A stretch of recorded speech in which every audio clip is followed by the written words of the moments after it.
পাণ্ডবা নির্জলা একাদশী ব্রতর মাহাত্ম্য কথা।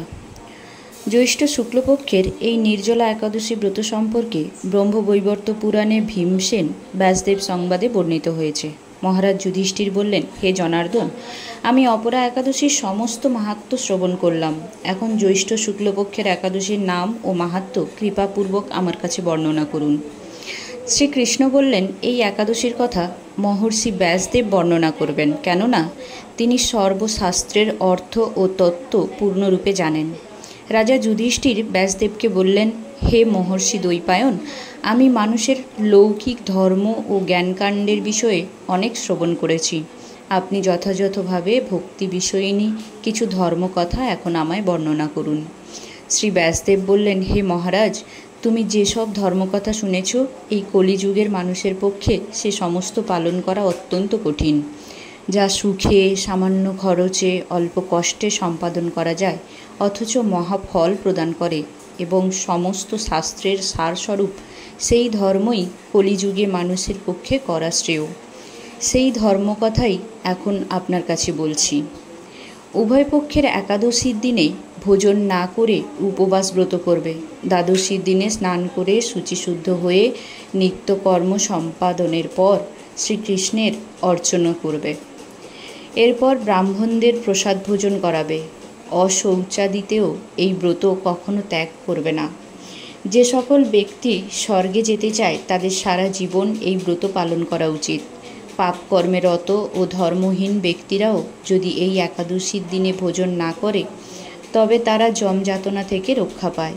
শ্রী ব্যাসদেবের এইসব কথা শুনে গদাধর ভীমসেন অশ্বত্থ পাতার মতো থরথর করে কাঁপতে লাগলেন আর বললেন, হে মহাবুদ্ধি পিতামহ, মাতা কুন্তী, দ্রৌপদী, ভ্রাতা যুধিষ্ঠির, অর্জুন, নকুল ও সহদেব, এরা কেউই একাদশীর দিনে ভোজন করে না।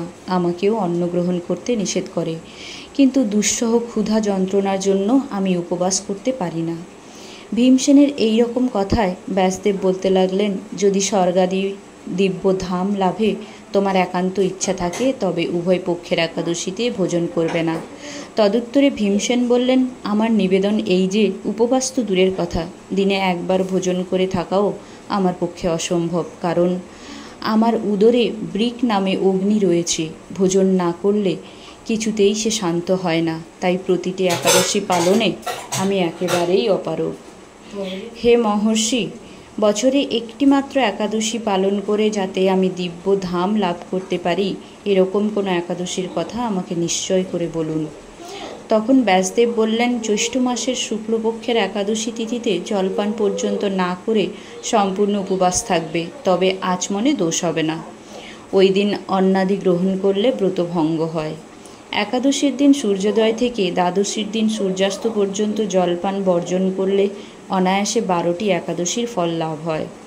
বছরে অন্যান্য একাদশী পালনে অজান্তে যদি কোনো ব্রত ভঙ্গ হয়ে যায়, তাহলে এই একটি মাত্র একাদশী পালনে সেই সব দোষ দূর হয়। দ্বাদশীর দিনে ব্রহ্ম মুহূর্তে স্নানাদি কার্য সম্পাদন করে শ্রীহরির পূজা করবে।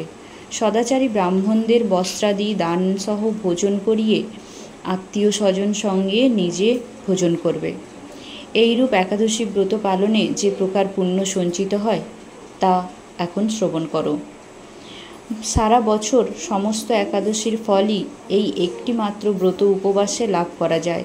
শঙ্খ, চক্র, গদা পদ্মধারী ভগবান শ্রীকৃষ্ণ আমাকে বলেছেন, বৈদিক ও লৌকিক সমস্ত ধর্ম পরিত্যাগ করে যারা একমাত্র আমার শরণাপন্ন হয়ে এই নির্জলা একাদশী ব্রত পালন করে, তারা সর্বপাপ মুক্ত হয়।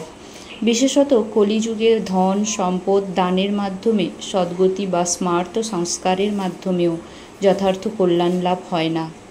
কলিযুগের দ্রব্যশুদ্ধি নেই। কলিতে শাস্ত্রোক্ত সংস্কার বিশুদ্ধ হয় না, তাই বৈদিক ধর্ম কখনো সুসম্পন্ন হতে পারে না। হে ভীমসেন, তোমাকে বহু কথা বলার আর প্রয়োজন কি? তুমি উভয় পক্ষের একাদশীতে ভোজন করবে না। যদি তাতে অসমর্থ হও, তবে জ্যৈষ্ঠ মাসের শুক্লপক্ষের একাদশীতে অবশ্যই নির্জলা উপবাস করবে। এই একাদশী ব্রত ধনধান্য ও পুণ্যদায়িনী। যমদূত এই ব্রত পালনকারীকে মৃত্যুর পরও স্পর্শ করতে পারে না। পক্ষান্তরে বিষ্ণু দূতগণ তাকে বিষ্ণু লোকে নিয়ে যান। শ্রী ভীমসেন ওই দিন থেকে নির্জলা একাদশী পালন করতে থাকায় এই একাদশী পাণ্ডবা নির্জলা বা ভীমসেনী একাদশী নামে প্রসিদ্ধ হয়েছে। এই নির্জলা একাদশীতে পবিত্র তীর্থে স্নান, দান, জপ, কীর্তন ইত্যাদি যা কিছু মানুষ করে তা অক্ষয় হয়ে যায়। যে ব্যক্তি ভক্তি সহকারে এই একাদশী মাহাত্ম্য পাঠ বা শ্রবণ করেন তিনি বৈকুণ্ঠ ধাম প্রাপ্ত হন। হরে কৃষ্ণ।